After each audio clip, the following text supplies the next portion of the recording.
વડોદરા શહેરમાં affordable housing board દ્વારા હજારોની સંખ્યામાં આવાસો બનાવવામાં આવ્યા છે।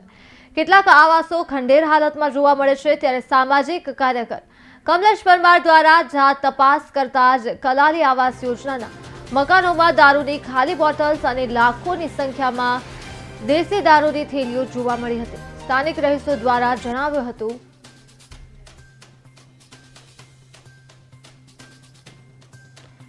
કે આવાસમાં ખોટા કૃત્ય પણ થાય છે, ત્યારે બીજી બાજુ આજવા રોડ ખાતે પણ હજારોની સંખ્યામાં આવાસો ખંડેર હાલતમાં જોવા મળ્યા હતા।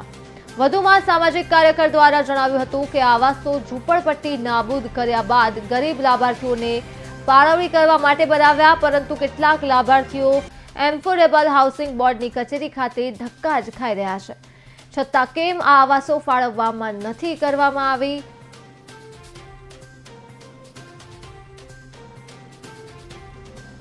શહેરના ગરીબ અને વંચિત લાભાર્થીઓ માટે જે મકાનો બનાવવામાં આવ્યા છે, પરંતુ કલાલી વિસ્તારની અંદર અમે ટૂંક સમય પહેલે વિઝિટ કરી ત્યારે પણ ત્યાં આગળ જોવા મળ્યું કે 2000 જેવા મકાનો જે ખાલી હાલતમાં પડ્યા છે, ખંડેર હાલતમાં પડ્યા છે। એ જ રીતે આજવા રોડ વિસ્તારની અંદર પણ હાલમાં જે કહેવાય છે કે 2000 થી 2500 મકાનો જે ખાલી હાલતમાં પડ્યા છે। એટલે કંઈક ને કંઈક આ મકાનો ખંડેર બનાવવા માટેનું આ એક મસ્ત મોટું કૌભાંડ રચી રહ્યા છે। સાથે જે કહેવાય છે કે જ્યારે આ મકાનોના લાભાર્થીઓને લાભાર્થીઓને આપવાને એલોટ કરવાના હોય એની જગ્યા ઉપર આ મકાનોને ખાલી ખોખા બનાવીને મૂકી રાખવામાં આવે છે। એટલે કંઈક ને કંઈક કોન્ટ્રાક્ટરોને ફાયદો કરવાનું આ મસ્ત મોટું કૌભાંડ રચ્યું હોય તેમ પણ સ્પષ્ટપણે જોવા મળ્યું છે। લોકો જે કહેવાય છે કે નગરજનો ખોબે ખોબે વોટ આપી રહ્યા છે, ખોબે ખોબે ટેક્સ ભરી રહ્યા છે, પરંતુ વડોદરા મહાનગરપાલિકાના સત્તાધીશો, જે જાડી ચામડીના નેતાઓ, જાડી ચામડીના અધિકારીઓ, આ તમામ લોકોની જે કોન્ટ્રાક્ટરોને ફાયદો કરવા માટેનું જે ષડયંત્ર રચી અને કોર્પોરેશનની તિજોરી તળિયા ઝાટક કરવાનું આ ષડયંત્ર રચ્યું હોય તેમ પણ અમને સ્પષ્ટપણે દેખાઈ રહ્યું છે। એટલે ખાસ કરીને હું આપના મીડિયાના માધ્યમથી અપીલ કરું છું કે જે મકાનો હાલમાં ખંડેર હાલતમાં છે તેને તાત્કાલિક ધોરણે એલોટ કરવા જોઈએ